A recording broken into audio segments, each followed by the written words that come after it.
संविधान सदन के इस ऐतिहासिक कक्ष में जो भारत की आजादी का साक्षी रहा, जहां बैठकर हमारे विद्वान राजनेताओं ने आजादी के बाद दुनिया का सबसे बड़ा संविधान, हम सबका मार्गदर्शक संविधान निर्माण के अंदर भी इसी केंद्रीय कक्ष के अंदर संवाद, चर्चा, तर्क, सहमति, असहमति, संवाद के माध्यम से संविधान निर्माण का भी कार्य इस ऐतिहासिक कक्ष में हुआ। और इसी ऐतिहासिक कक्ष के अंदर आज भारत के विभिन्न राज्यों के हमारे विकसित भारत के संकल्पों को पूरा करने के लक्ष्य के साथ आए अलग अलग सामाजिक पृष्ठभूमि, अलग अलग भाषा, अलग अलग संस्कृति से आज इस संकल्प के साथ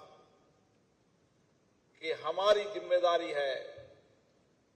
वर्तमान भारत को भविष्य का भारत में संकल्प बनाने के साथ, और इसीलिए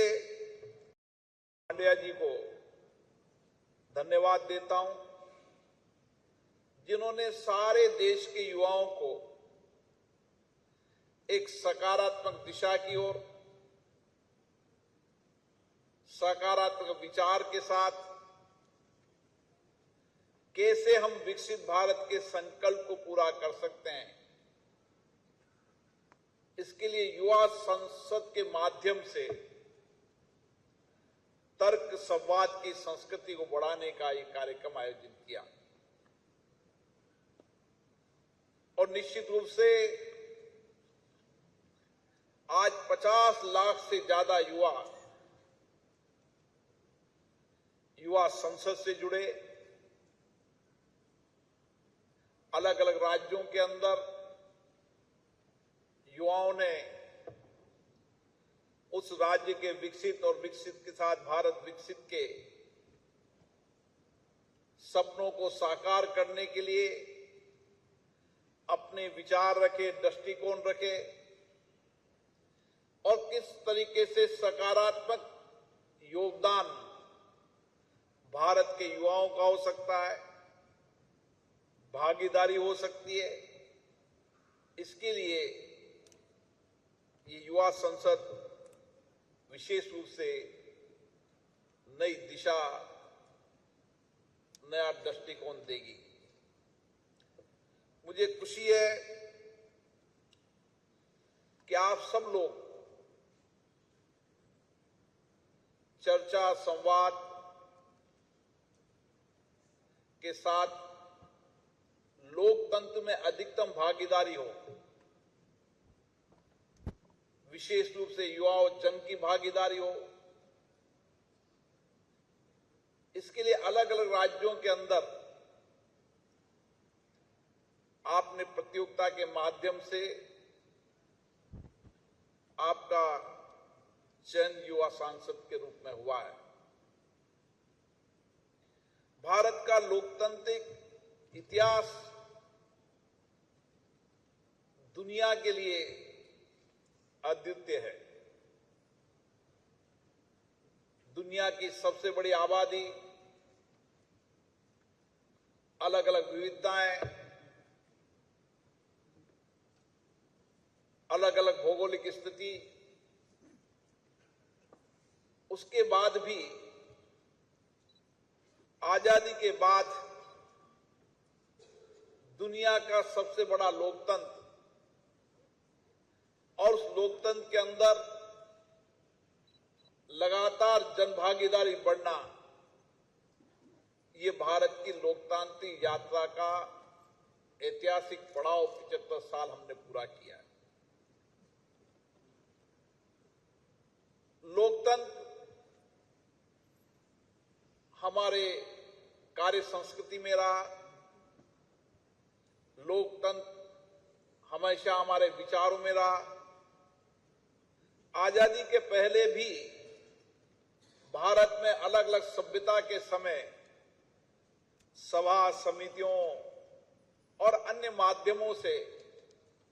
अलग अलग राज्य व्यवस्था के अंदर भी लोकतंत्र रहा है। इसी कारण भारत का लोकतंत्र परिपक्व हुआ, लोगों की भागीदारी बढ़ी। लेकिन अब हमारी सबसे बड़ी जिम्मेदारी है कि हम भारत के वर्तमान भी हैं और भारत के भविष्य भी हैं, और इसलिए हमारी जितनी भागीदारी लोकतंत्र में रहेगी, जितनी सहभागिता रहेगी, उतने हम विचारों तर्कों के माध्यम से देश की दिशा और दृष्टिकोण को तय कर पाएंगे। भारत का नौजवान ऊर्जावान है, नया संकल्प, नया विचार है, और विशेष रूप से भारत की महिलाओं ने इस देश के अंदर अलग अलग कालखंड में बहुत बड़ा योगदान दिया है। आजादी की पहली लड़ाई रानी झांसी ने लड़ी, और आजादी की लड़ाई से बाद से लेकर अभी तक, चाहे स्वतंत्रता संग्राम का आंदोलन हो, चाहे भारत के नवनिर्माण का लोकतंत्र के अंदर भागीदारी हो, अलग अलग कालखंड के अंदर महिलाओं की भागीदारी इस देश में रही है। लेकिन मैं पिछले कालखंड में देख रहा हूं, समाज के हर विकास हो, सामाजिक क्षेत्र हो, विज्ञान हो, टेक्नोलॉजी हो,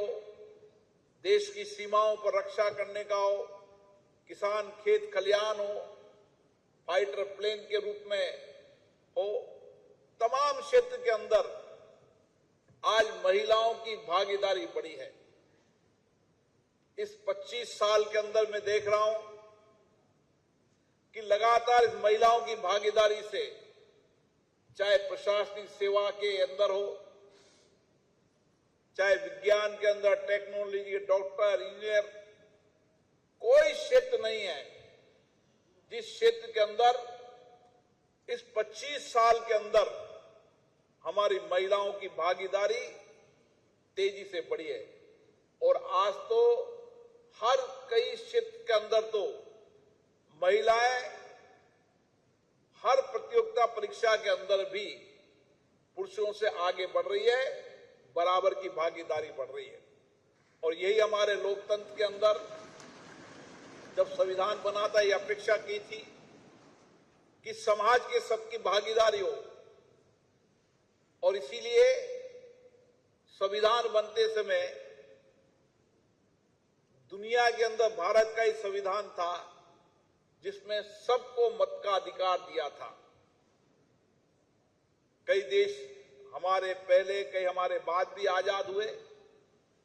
लेकिन उन्होंने लिंग के आधार पर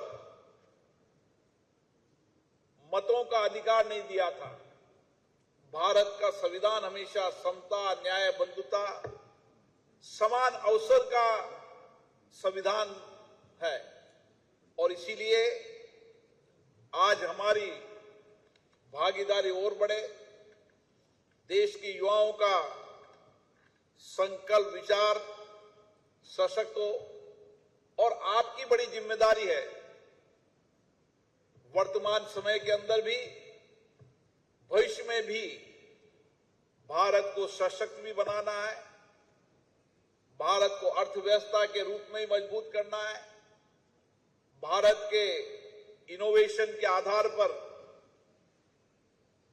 देश और दुनिया की चुनौतियों का समाधान भी करना है,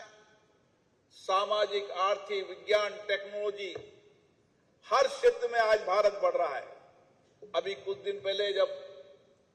माननीय प्रधानमंत्री जी फ्रांस गए, तो फ्रांस के राष्ट्रपति ने कहा कि भारत का युवा आकांक्षी है, भारत के युवाओं का सपना बड़ा है और आने वाले समय के अंदर भारत का युवा ही तकनीकी और टेक्नोलॉजी के अंदर दुनिया का नेतृत्व करेगा। ये भारत के नौजवानों की ताकत है और दुनिया भारत के नौजवानों की ताकत को देख रहे हैं। इसलिए भारत के प्रधानमंत्री जी ने भी दुनिया के अंदर भारत के नौजवान इनोवेशन, टेक्नोलॉजी, स्टार्टअप हर क्षेत्र के अंदर कैसे आगे बढ़ सकते हैं, दुनिया के साथ टेक्नोलॉजी का एमयू कर भारत के नौजवान आज भी यूरोप और अमेरिका के अंदर जितने नौजवान काम कर रहे हैं उससे ज्यादा भारत के नौजवान टेक्नोलॉजी और इनोवेशन के अंदर, स्टार्टअप के अंदर काम कर रहा है। ये भारत की ताकत है। आपकी ताकत बहुत बड़ी है, आपका सामर्थ्य है, आपका दृष्टिकोण, आपका विचार, आपकी सृजनशीलता अद्भुत है। इसलिए भारत का नौजवान मस्तिष्क रूप से भी दुनिया से आगे है और नैतिक रूप से भी वह समाज में आगे है। इसलिए हमारे समाज की रचना ऐसी की है कि हम नैतिक समाज की कल्पना करें। नैतिकता हमारी हो, आध्यात्मिक हो, विचारशीलता हो, विचारों के अंदर लोकतांत्रिक संवाद की तरह सामूहिक चर्चा का केंद्र हो। और इसीलिए आप जब युवा संसद के रूप में आए हैं तो आपको संसद की कार्रवाइयां, संसद के अंदर भागीदारी, संसद के अंदर किस तरीके से अलग अलग कालखंड के अंदर देश के राजनेताओं ने भारत के विकास के लिए योगदान दिया है, उनके विचारों को, और इस केंद्रीय कक्ष के अंदर जो महान नेता हैं जिन्होंने समय समय पर देश के लिए कुछ न कुछ योगदान दिया है, इसकी प्रेरणा आप लेकर जाएंगे। युवा संसद के अंदर संसद को समझना, संसद में भागीदारी बनाना और दुनिया के अंदर भारत का लोकतंत्र एक ऐसा लोकतंत्र है जहां पंचायत से लेकर दिल्ली तक संपूर्ण लोकतांत्रिक व्यवस्था है। और आज हमें खुशी है कि हमारी पंचायत, नगरपालिका, नगर निगम के अंदर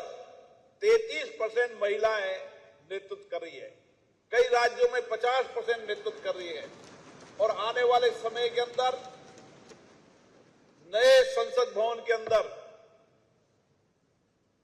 भारत की सरकार ने नारी शक्ति वंदन अधिनियम लाकर महिलाओं की भागीदारी संवैधानिक संस्थाओं में बढ़े। देश की विधानसभा, लोकसभा के अंदर भी महिलाओं की चुनौतियां, कठिनाइयां और देश की लोकतांत्रिक संस्थाओं के अंदर अपनी भागीदारी से देश के अंदर योगदान दे सके, उसका विधेयक भी पारित हुआ है। और इसीलिए अब समय आ गया है कि हम विकसित भारत के संकल्प को पूरा करने के लिए और कठिन मेहनत कर और परिश्रम कर 2047 तक जो विकसित भारत का सपना हमने देखा है,